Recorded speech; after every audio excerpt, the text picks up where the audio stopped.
Well, hi everybody. Welcome back to another edition of Bob and Chad speed tips and whatever else we can tell you about. Um, Stories, things you don't really need to know. Whatever. We'll try to help you out the best we can. So hopefully everybody's out there having a good time. We didn't go racing last weekend, which I was perfectly fine with that because it was pretty darn chilly. Down here in Iowa, the races that did get run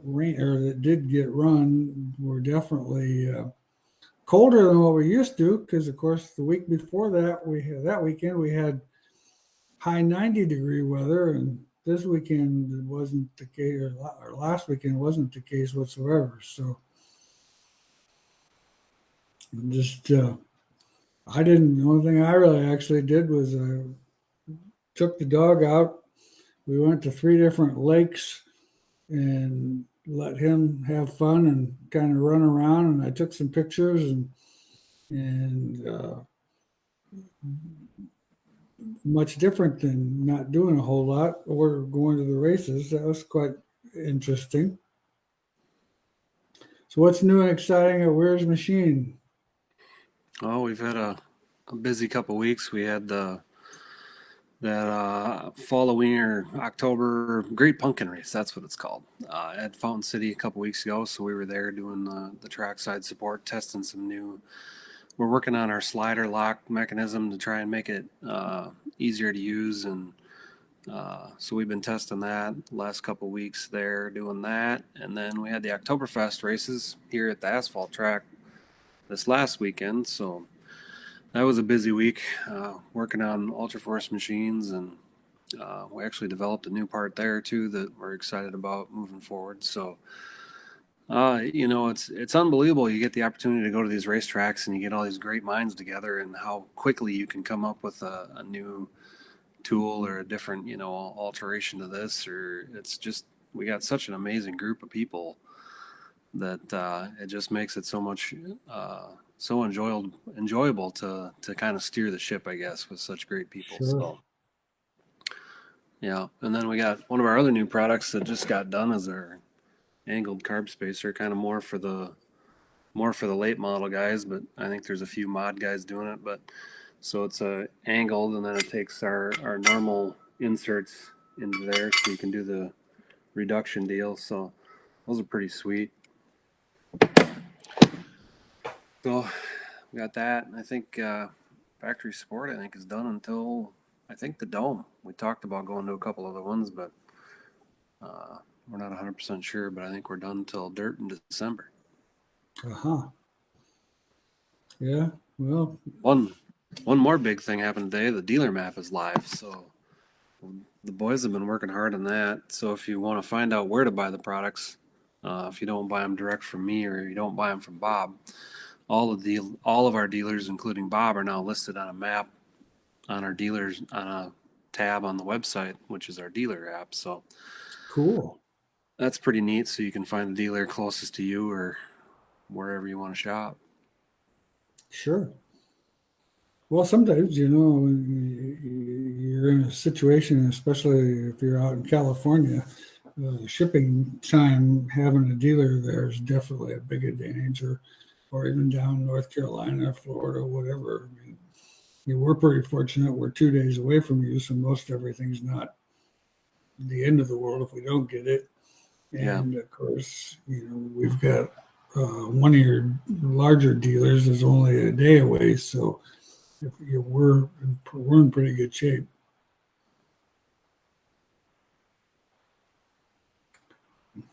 Well, if we're all ready for some questions. I know we're planning on our next show we're gonna skip and go a month at a time. So our next show is gonna be November 6th, and just giving everybody a break. I know there's a lot of guys that have things to do, or hunting, and other than watching this type of stuff. So I can understand that. The first question is Tommy for a street stock with no No rule. No rule for that.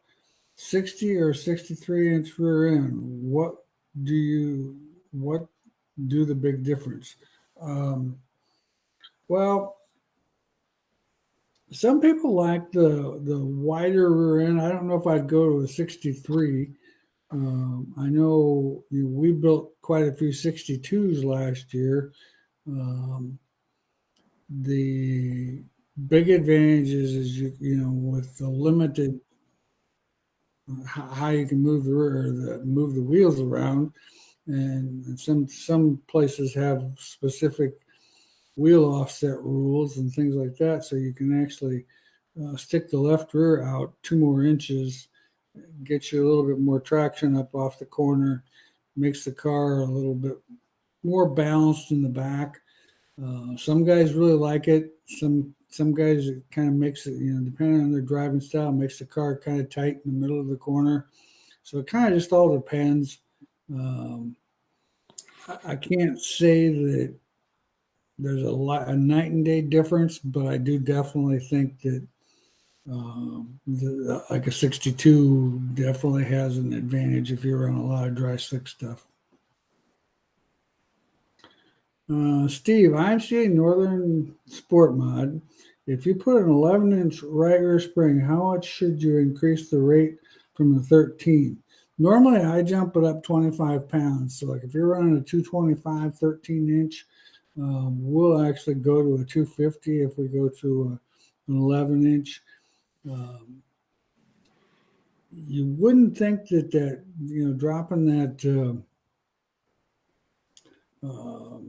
spring table down 2 inches on that right side would be that big a deal, but boy, it's a big change. It's like I said, sometimes I actually think that it's almost too much of a change. But I know there's a lot of guys that are running. I shouldn't say a lot of guys, but I know there's some guys running that shorter spring on the right side. 3-link car with the J-bar too high on the frame causes a push. Will the J-bar too high on the frame cause a push? What's your opinion, Chad? Well, I mean, the more angle you get in the J bar, it's trying to pick the left rear of the car up, so it's trying to slam it on the left or on the right front. So, I mean, yeah, probably. And the more angle you get in that bar, the more it's going to rotate the rear end towards the tight side, towards the left. So, I mean, there is a point with everything where there's too much. So, I think a lot of angle in the J bar or too high could possibly make it actually push if you get the rear end migrating too far to the left and then have it push up on the left rear frame rail and shove it on the right front too hard. So I definitely feel like that could be a situation. Yeah, I wouldn't disagree with that. I think that definitely makes sense. I agree with what Chad said, that anytime you get too much angle in anything, you're on that verge of overdoing it to a point. And I've never been a big fan of running a lot of angle on my J bar anyway, just because it's such a critical part of the car. I mean, it pretty much dictates the whole roll center of the rear of the car, and it can definitely make the car. You get a lot of angle in it, I think it makes the car erratic. It definitely doesn't go through a rough track situation good at all. No, not at all. Nope, that is for sure. Been doing any hunting, Chad? Well, I punched out on the deer tag, so I got a bear tag. I've been kind of working on that. There's 6 nights to go, so I went and reset the bait tonight, but they didn't show up. So I don't know. We'll just keep trying. But the boys are gonna bow hunt pretty hard here the next few weeks. So see if we can't get them dialed in. Good. Well, that'll be cool. Chris, what happens when you get too much spring table in the rear? Well, I think if you get too much spring table in the rear, the car will try to lay on the right rear. When you get a big difference where the right rear is way under the left rear, it goes over and kind of falls over there.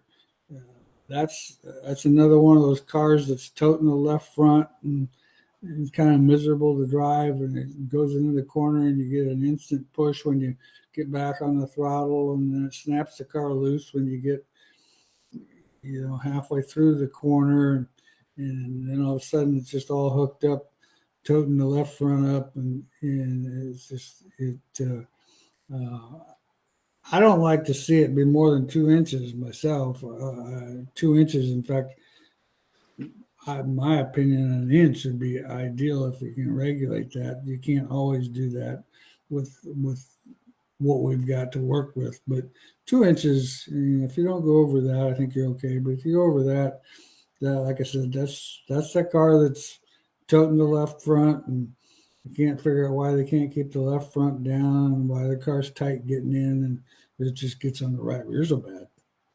Yeah, kind of exactly what we were just talking about with the J-bar. That getting that kind of motion out of the spring table is going to hurt the J-bar. It's going to hurt everything else, and it's just too much motion at times. We built the 4-inch drop bolt-in mount for Vanderbeek probably 10, 15 years ago, and at that time we were like, well, if 2 inches is good, 3 or 4 has got to be great. Well, it wasn't, because it made the motion and got it over there, and you have to put so much spring rate in there to stop the motion or control the motion at the end that it wasn't balanced out. So there definitely is a point of going too far on that spring table. That's why we don't offer anything more than a 2-inch drop anymore. Justin, what's the advantage of lowering the ride height on the front on a sport mod? I noticed a lot of guys are having the right front frame rail hitting the ground. Well, I think the general attitude anymore is we're running the front ends lower than what we have in the past. It just seems to be kind of the trend. It's changing the roll center a little bit by doing that, because of course, most cars were made with the front end to be a little bit taller, but once again, it gets it over on the right front, and I think it helps stick the front end better. What's your opinion, Chad? Yeah, I think that's, again, it's all a balancing act. Like if you run a stiffer spring rate and run a lower ride height, you're just manipulating the roll center to get it there and have the stiffer spring to get the transition, or a lot of guys run a really soft spring tied up. You can't do that. So that kind of gives you that play on that roll center. So it's a balancing act. There's no way that dragging that frame rail is a good situation either. So you're always flirting with getting that frame rail as low as you can to get that car to turn as good as you can. But when you're skipping across the racetrack, your right front's not compliant then anyways. So, the right front corner is the first one there. So that's usually the first one you work on when you get to the racetrack, and make sure that's happy before you start doing anything else. Yeah. Well, it pretty much dictates what all happens after that, in a sense. Let's see. A 2018 Pierce Modified currently has a 60-inch, 2-inch offset rear end. The car is set up as a UMP Pro Mod, 3-link, solid pull bar, 602 crate. Car's tight no matter what we try. If I was to put a 60-inch centered rear end and get the pull bar to the right, would that help? Shouldn't the wheel track be the same, just moving the pinion? Well, the thing of it is when you move the pinion, you're moving the roll center to the right, because you're moving where the J-bar hooks. Then you're also moving your top link over to the right more. So the theory behind that deal was with that offset rear end, so that the car would, in attitude, everything ran straight, so that the rear end was straight with the transmission and in line with the rear end, or with the engine. So a lot of people went to that offset rear end, but what ended up happening is it ended up moving the J-bar further to the left than it was before, and that's actually created a little bit of an issue in that situation too. We, we make a pinion mount. I don't know if do you have a quick change in that car? If It you doesn't if you have a say. quick change, we'd have a pinion mount that has a slot 2 inches to the right. So then you could move the J bar 2 inches to the right on the rear end side, and it kind of centers up that roll center, and that helps them offset rear ends turn tremendously. Then you wouldn't have Oh to go yeah, buy a whole new rear end to fix that handling issue of always being tight because the rear roll centers, to the left of the front roll center. So then when you turn into the corner, you got to get it to come around itself. So give us a call there. I know we got them for a quick change. I'm not sure if you got a Ford 9. I don't think we got one. We could probably get one done. Again, it would be less money than buying a whole rear end. So give us a call tomorrow, Jason, and we can work with you there, see if we can get you dialed in. Oh, it is a quick change. Okay, yeah, perfect. So give us a call tomorrow. We call it a double right side. It's got another slot 2 inches to the right. So that's a way cheaper option than building a whole new rear end. oh yeah, by far. Yeah, that would definitely, if you're not running if you've got an offset rear end, that definitely, I think would fix the problem. And then I would start the pull bar 2 inches to the right of center to mimic centered. Yeah. Yeah, almost move that as far over as you can. Yeah.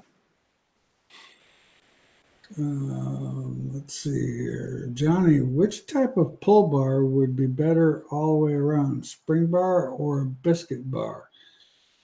Well, it kind of really depends on where you're running and what you're running. I mean, both of them work really well. We do kind of see a little bit of trend going with spring bars right now. What sales wise, what are you seeing, Chad? Yeah, I mean, it just goes in trends. Some guy will win with a 7-puck bar, and now we're selling 7-puck closed can small biscuits like crazy. So it kind of depends on the flavor of the week. Every bar we make is all the same basic rate package. Then it becomes a matter of the longevity and your feel. So on a spring bar, they store so much energy when you let out of the throttle, they decel harder and try and shear traction. So on a spring bar, you would need more 90-10 shock. On a UMP car or a Wasota car with the sticky tire and a big horsepower, we generally always go to the spring bar just because the pucks get abused so much with that tire and that horsepower that they don't last. So I think probably 90% of the UMP world's on a spring bar. When you go to the low horsepower classes or the hard tire classes that are less abusive, then pretty much the range is however the driver likes to feel. So, we've made just about every combination known to man, and we rated them all the same because we always end up in the same realm of graph where Right. we're not changing the tire width, we're not changing the horsepower, we're not changing the variables that are there. So you're basically just tuning it off the spring or the puck based on your decel feel is what I think.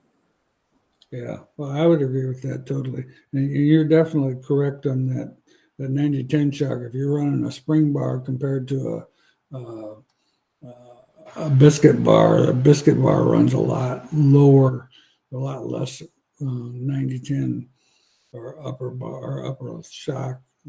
So that makes a big difference. I'm missing a question there. Could be on Justin. Oh, well, we just answered him with that other question. Hopefully he was listening. Yeah. On an IMCA stock car, rear shocks, should they be in the same line as the spring, or is it better to have angle in the mounts? I think it's better to have angle in the mounts because I think the shock needs to have a little bit more control when the car is rolling to the right, and that seems to make, because when the car rolls to the right, it tends to, if you've got the right shock angled inboard and the left shock angled inboard, it's kind of a triangle thing. So when the car rolls, it tries to it straightens that shock up rather than tipping it out. And the same with the left rear, they're both working in the same pyramid type angle, and I think it gives the system some stability. Um, Rules say pull bar has to be in line with the pinion.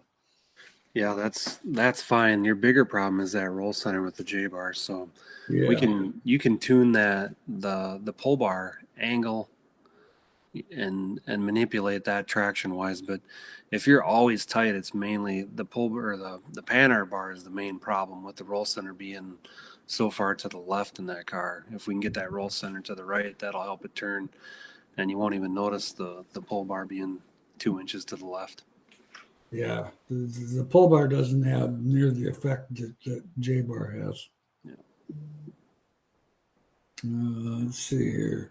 On an IMCA modified sport mod with 53% left side weight, with increasing the left side weight percentage, tighten or loosen the car in the corner on the throttle.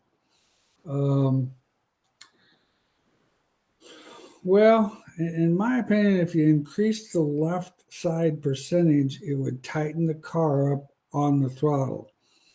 Right at first, your first immediate corner entry, phase one of the corner, the high left side weight car is going to be a little bit freer getting in. So you have to kind of tighten it up a little bit more. But once you do that, coming off the corner, a more left side weight will definitely give the car more traction up off the corner. So it's kind of a balancing act. You know, we run 54% with the driver, and that seems to be pretty good. You know, we've got some guys that are a little bit bigger boys that have to be in at 54.5 to 55%, and their cars seem to work pretty decent. You know, they just have to maybe run a little bit more panhard bar angle than what what the lighter guys would do. But overall, that's kind of what the left side weight does. Is it gets you off the corner better. It's a little bit freer getting in. But on the throttle, I would say, in answer to your question, on the throttle, I would think it would make the car tighter.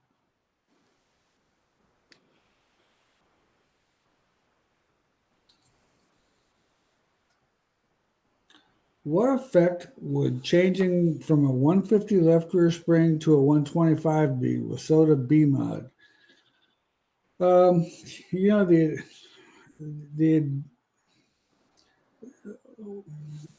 hold on. I lost the question.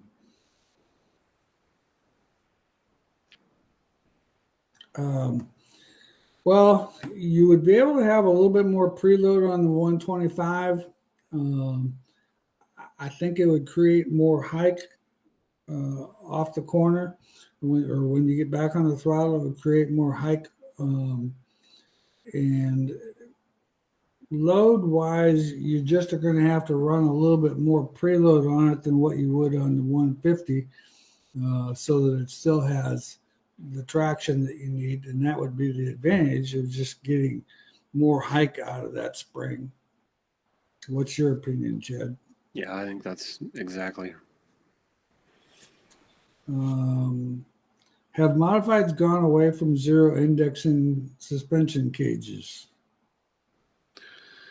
I mean, we're still selling pretty much everybody the zero index left rear, standard right rear. Some guys have zeros on the right rear also. So, in my personal opinion, I still feel like the bars and the zero index holes are the best, just because I like the compliance and I don't like bar lock. But I mean, there's guys camming it over and putting it in bar lock, and it's a balancing act. It's whatever you feel is today's Kool-Aid and what you should be running. But in my opinion, having the bars and the zero index holes, if I had a race car and I was running it, that's what I would be in all the time, just because of how compliant the suspension is.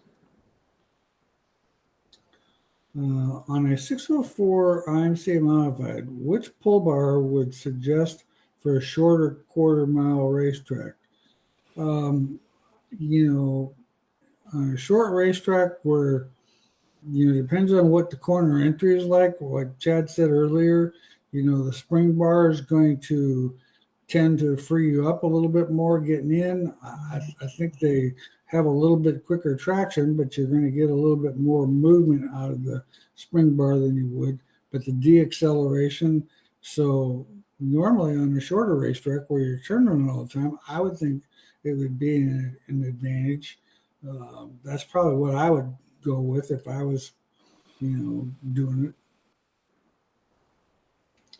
On a Chevelle front clip, switching to three-piece pinto spindles with the old bump steer spacers be the same with the new spindles? No, absolutely not. There's a substantial difference. We had with our true pinto spindles, we had like 5/8 of an inch of bump steer spindle or bump steer spacer, and now we've got like a quarter with the same car. So it's definitely a lot less because the steering arm's in a little bit different location.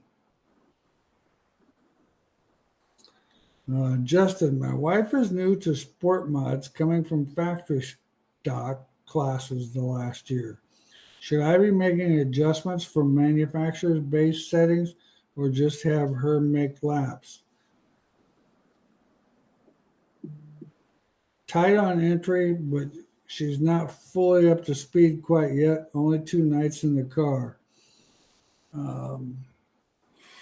I would hesitate to make a lot of adjustments. I think I would be pretty much at base and let her get up to speed.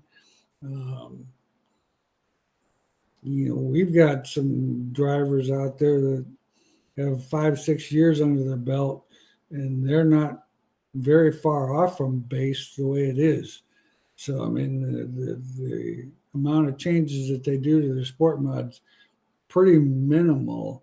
If you've got a good base setup, I mean, unless you're at a place where they have tremendous amount of cars and a lot of different classes, and the racetrack goes goes rapidly from one condition to the next.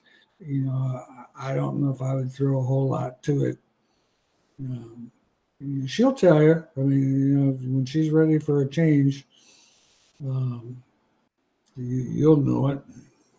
Yeah, I mean, you really got to look at how she's going to drive and base it off of the driving style. I mean, there's so many times you get to the racetrack and you have a chassis builder's recommended settings, but I mean, you can have 4 BHE cars, right, Bob? And you're close, but they're all 4 probably a little bit different based on that guy or gal, how they drive, So, I mean, you got to listen to her and you got to watch her. And if you think you need to make a change, then you need to make a change. If she's driving it straight and she's so tight because she's driving it straight, free it up. I mean, she'll probably go faster if she feels more comfortable. So I think you got to let her come up to speed, and you also have to listen to what she wants because, I mean, her body's going to tell her what she needs. So, yep, I would agree 100%. With a 4-link car, do you like rubber in both ends of the top bar or a solid on one end?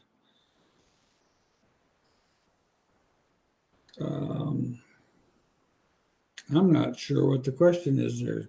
Do you have? Are we talking about a pull bar or a 4-link rod? If you're talking about a pull bar, then I mean, we have biscuits on both sides. So you have basically a decel biscuit and an acceleration package. So they're on separate rods. Most bars are on separate rods. Some have a separate rod with brake side also on the pull side. I think yours are both ways, right? So it depends on the builder how they build the assemblies, but for the most part, we all have the brakes separate on a separate bushing, so that when you decel 4-link top bar, well, you can't run anything other than solid one anywhere in this country, as far as I know. But you're probably shouldn't have said that on a Facebook post. But having the I think you want the biscuit on the top link to be in compression. So the top bar goes numb for optimum traction. Yeah, years ago we tried playing with that, and you want to talk about adding some inconsistency to something. Oh my Lord. Yeah. We never got it figured out. And I mean, it was a deal to get the biscuits to work like they were supposed to.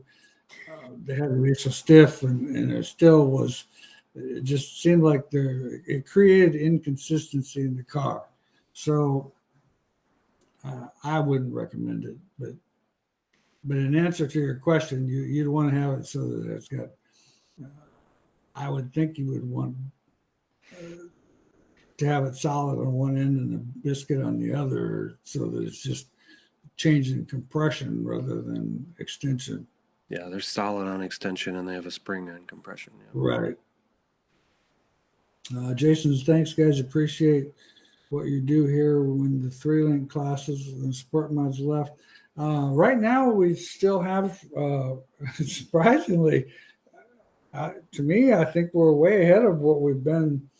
We had 4 guys sign up for some of the classes this weekend, over the weekend, and it seems like it's a pretty steady stream. So I know there's still spots in the sport mod class, but once again, last year the sport mod class and the stock car class were both a sellout. So if you're thinking about going, I definitely would probably not wait super long.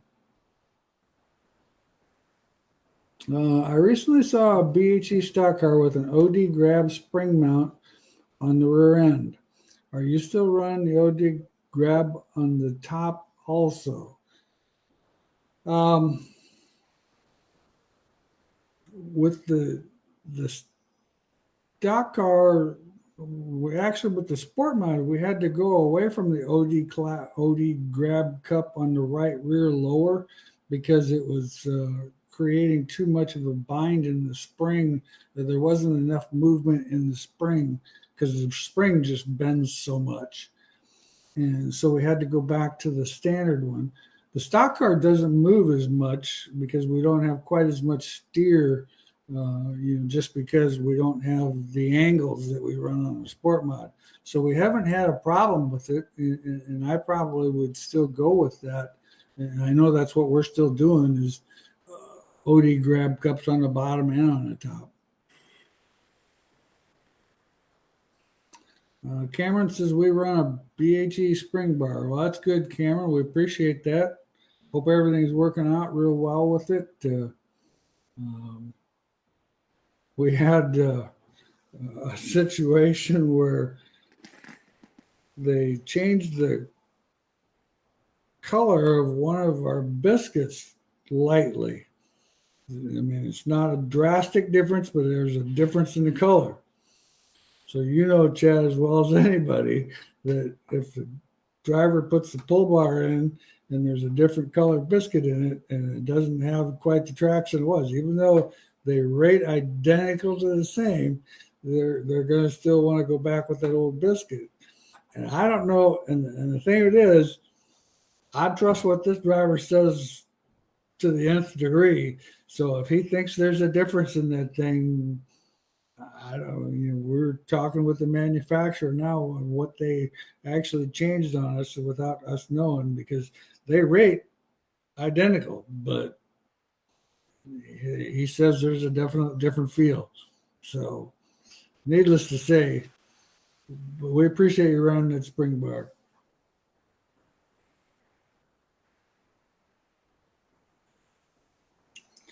INCA Sport Mod currently running a 125 left rear spring preloaded at static ride height, left rear cup and screw jack bolt, and nearly 3 inches lower than the right side spring cup and spring jack bolt. According to the spring table, this is backwards. How would you overcome this? Well, the thing of it is,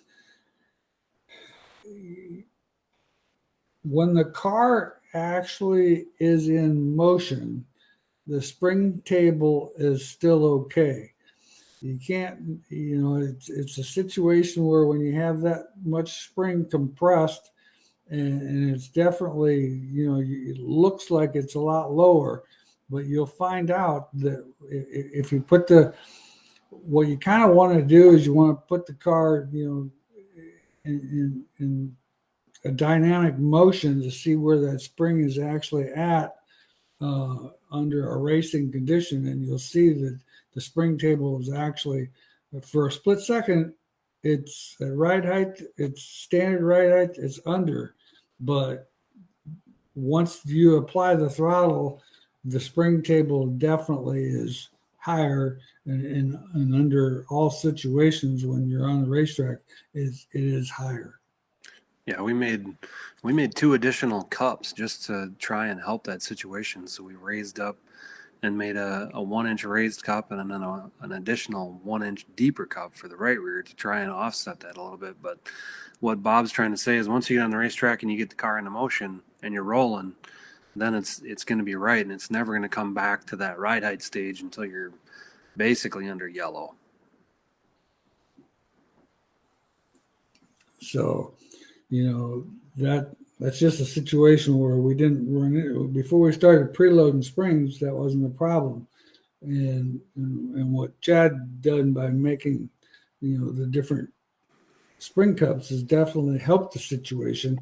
But I don't think, when we're preloading that left rear so much, I think we have to look at the fact that you don't have to apply much throttle. You can actually watch the car when the driver pulls out of the pit area or pulls out of his pit stall. The second he applies the throttle, it's up in the air. Okay, let's see. Positive bite versus negative bite. Well, I always like to have positive bite, but when you have a situation, some guys still drive with, like that right rear being tight with bite on that right rear. And I'm not saying that they're not fast, because I've seen them do, definitely win races and be pretty fast. I think it's a driver preference, to be honest with you. We're not seeing the crazy bite numbers difference, but a small amount, 30 pounds of right rear compared to 30 pounds of left rear. We're not seeing big swings like we were seeing before. Now, if you do a lot of preload, you're going to have a static number, that's going to be pretty high, or that can get high. The more left rear bite you have, the freer the car is going to be getting into the corner. If you've got right rear bite in the car, it's definitely going to be tighter getting into the corner. My opinion, the car off the corner, the right rear car that's got right rear bite in it, eventually is going to create more heat in that right rear tire and cause that right rear tire to maybe give up a little sooner than the left rear. But it still all depends on where you're at dynamically. It just, and it's a driver preference. Let's see here. Mike White on a street stock. Did I miss something? No, that was... Oh, yes. Mike White's a street stock. Yeah. Okay. Yeah. Robert wants to know, are you running the Torrington bearing on the bottom as well as in the stock car? No, not on the bottom. You can keep the bearing in there, putting it in the bottom, because the problem is it would lay in water when you wash the car, and those bearings do not like water. Any suggestions on how to keep an IMCA stock car from hitting the right front lower control arm on the frame backside? Well, legally, the tech man's going to say increase spring rate. Yeah, the tech guy's going to tell you to increase the spring rate. It's still back to that balancing act. I mean, you got to have as much clearance in there as legally you can have, and still having a balanced car. I mean, if you're getting over on the right front, and you're running an 800-pound spring, that's probably a little soft for a 2,900-pound car.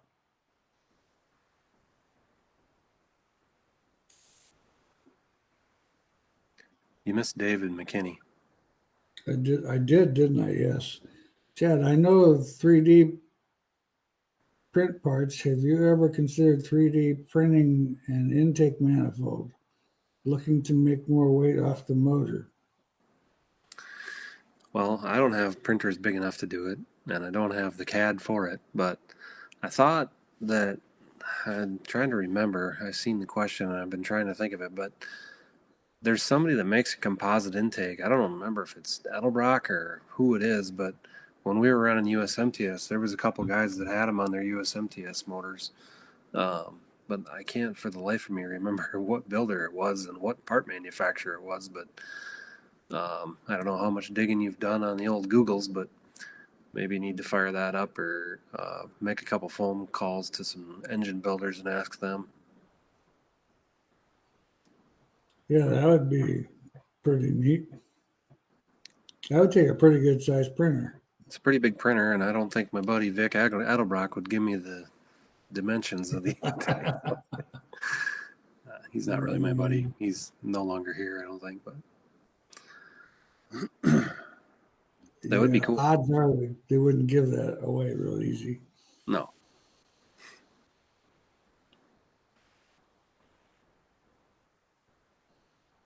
So if you're not racing this weekend, you got any big plans for the weekend? Looks like it's going to be raining, so.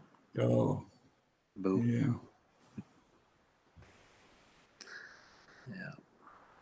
Well, we definitely could use the moisture. It'd be better if it was during the week. Yeah. When we're all inside. Back to the 3D printer. Chilly. It's cold. It was cold here. It was cold here. Yeah. It sounds like it's gonna be a little chilly again this weekend. Yeah. The 3D printers are cool. I mean, we build a lot of parts on them, and we were able to prototype that new asphalt part there last weekend at the Oktoberfest, and concept to creation is 4 hours on that part. So it's pretty crazy that what we can do and what we can test and how fast we can build something to try it. But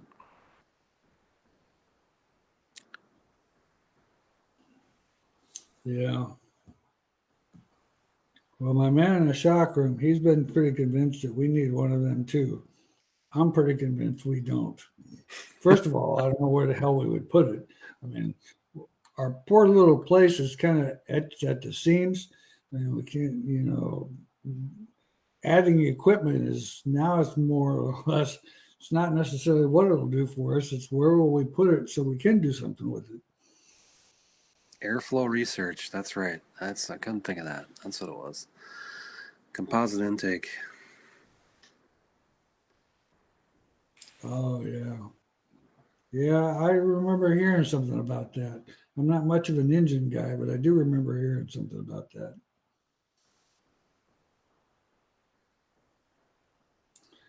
Well, we got about 15 more minutes. Oh, there we got some questions. Michael, sport mod when coming out of the corner starts to go straight. The rear of the car goes bouncing side to side a little bit close. A little. It does. It does.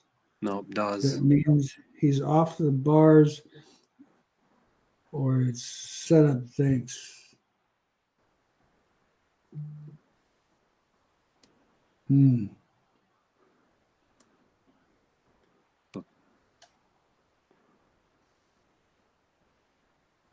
I don't know what to think there. I mean, it could be a situation where I would actually almost think if the car goes bouncing side to side, there's some sort of a bind someplace when it gets under traction. Um, would lead me to believe that.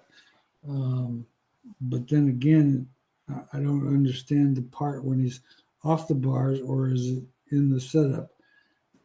Those cars tend to, with having a lot of angle in the left rear and not much in the right rear, they tend to, it's easy for them cars to kind of create some sort of a bounce. Right rear shocks pretty critical on them.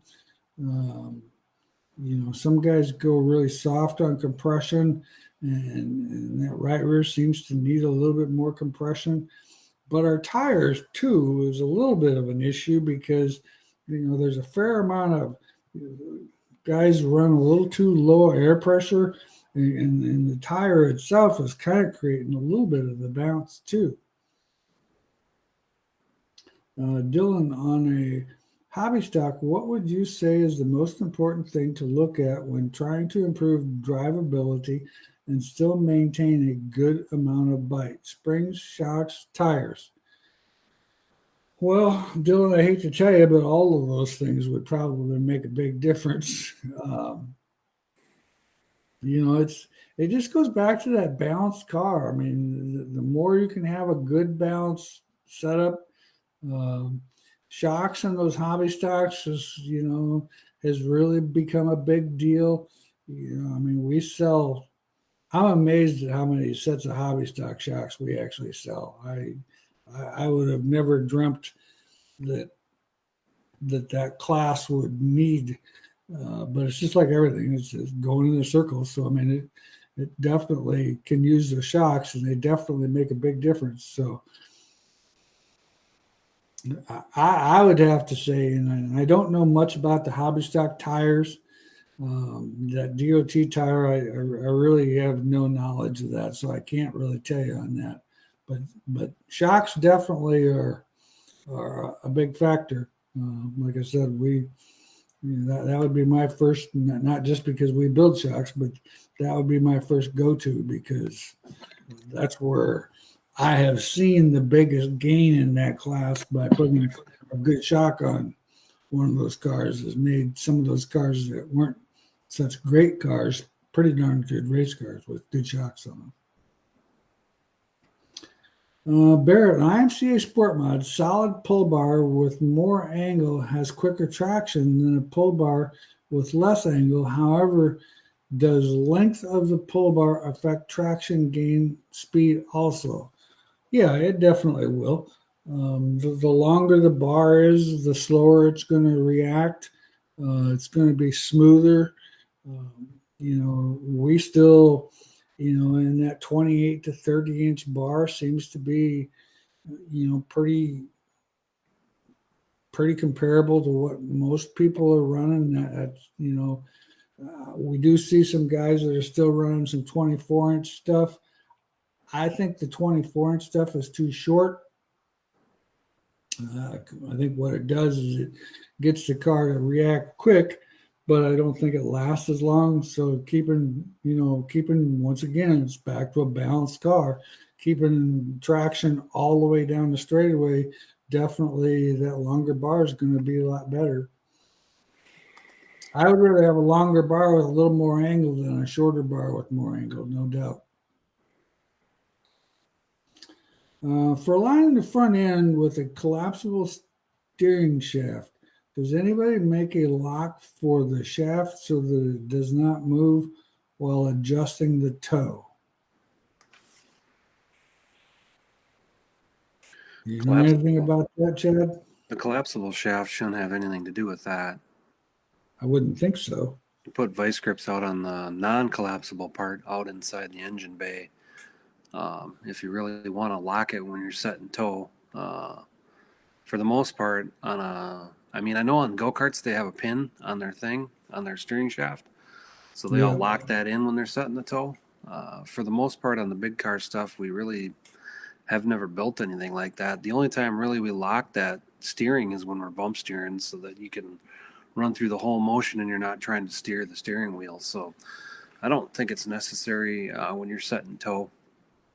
No, I don't think so. The steering box has enough resistance to be pretty steady.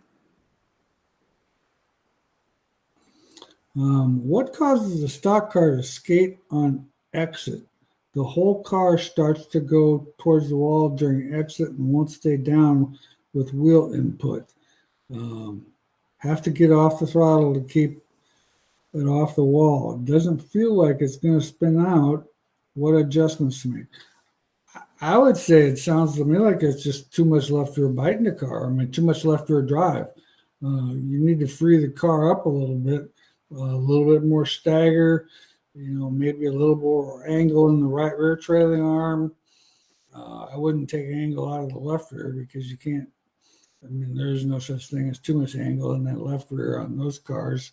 I mean, I think maximum you can get is about 22 degrees or whatever, for the most part anyway. So, what I would probably suggest is if it's running up the racetrack and doesn't want to turn, it's just driving off that left rear way too hard. Could be a possibility that you got too much lead in the car. Rear end, right rear tires too far ahead of the left rear tire. Those type of things definitely would cause that problem. Weight percentage? Yeah, weight percentage. A lot high rear percentage would probably cause that problem.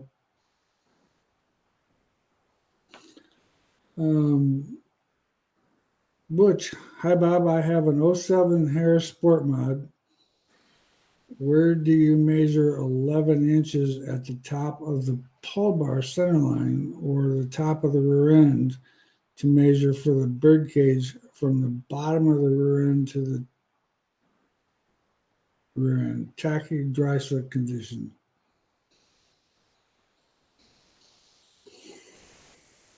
I gotta reread that one. 11 inches to the top of the pull bar off the center of the line of the rear end. Yep, that's right.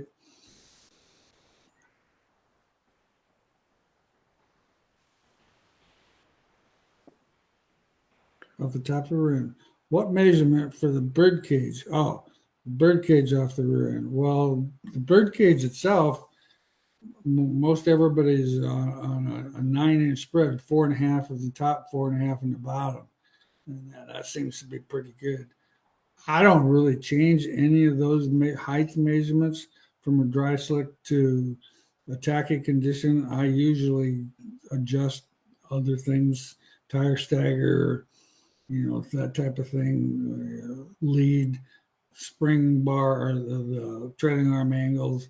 We usually adjust that stuff.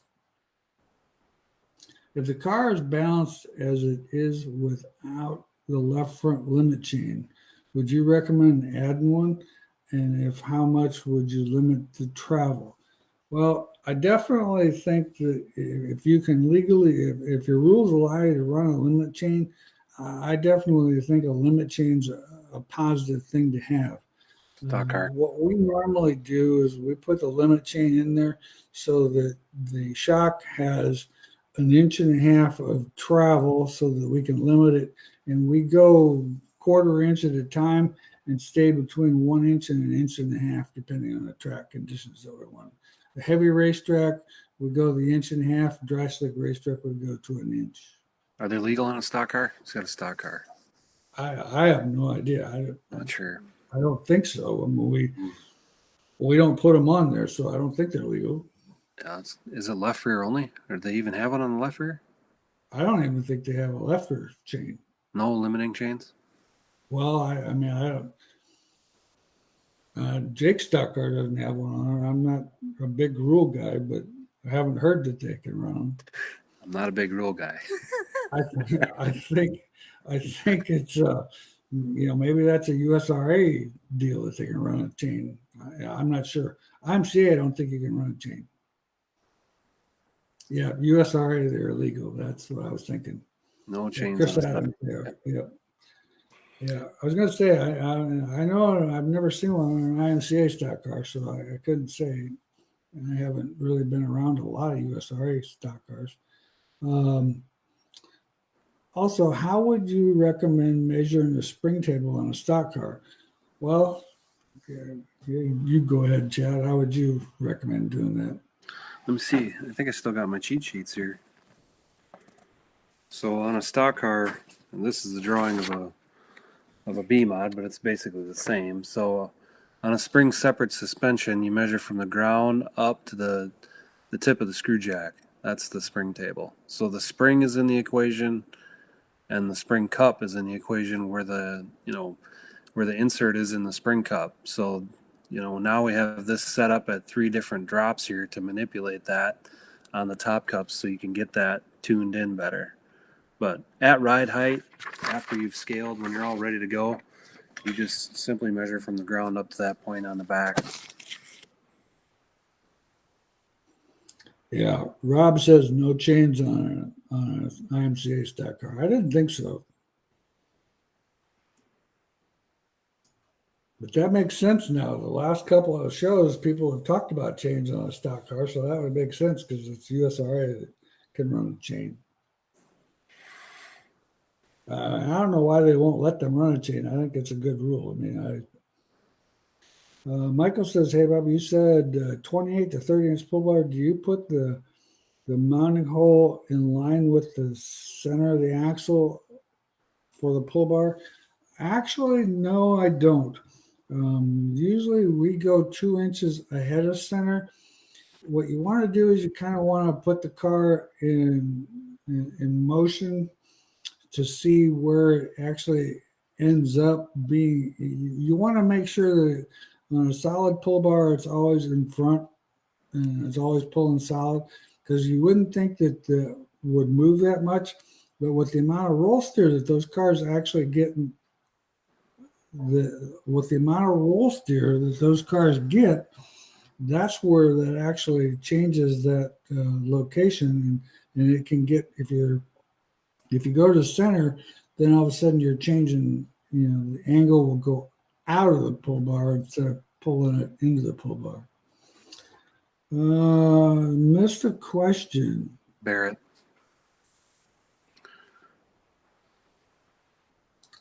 Oh, sorry.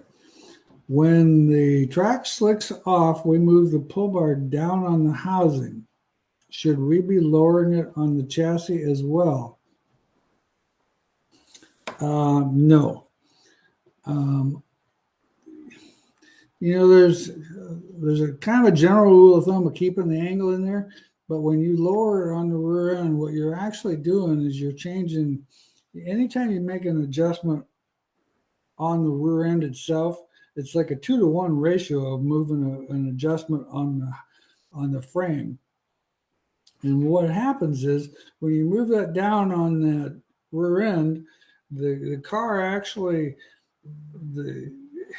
the pivot point of that rear end makes that thing quicker. So that's what actually is changing. Even though it's a solid bar, it still makes the quicker reaction time to give the car a little bit more traction. And plus, when the car has so much steer in it anyway, and the rear end moves around, you're not moving that pull bar around as much. It's more standard with that way.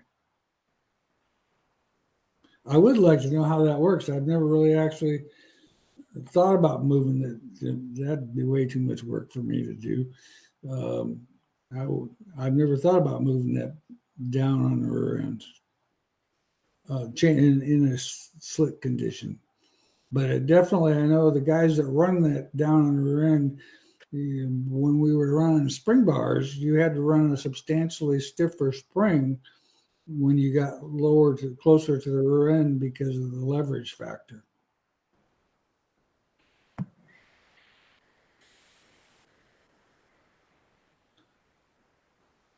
Okay, well, it's 8:00. We appreciate all you guys and a lot of great questions tonight. Hopefully I answered them the best I could. I think I understood most all the questions. So, and of course, Chad did a great job like he always does. So that's good. Um, we'll plan on seeing you guys in a month. Hopefully, you got a few more races left to go. I know there's a couple more races that the guys were talking about today that they were thinking about going to. And my thought was, yeah, Bob's kind of a weather guy. I don't do cold weather, so I don't do winter sports. And so my idea of going to a fall race where it's misting and nah, nope, no doubt. Well, we appreciate that. We appreciate the compliments. We, like I said, we enjoy doing this. It's a lot of fun. We learn things. You guys hopefully learn some things, and we all gain some speed. All right, thanks, Chad. Yep. Thank you. Have a good night, everybody.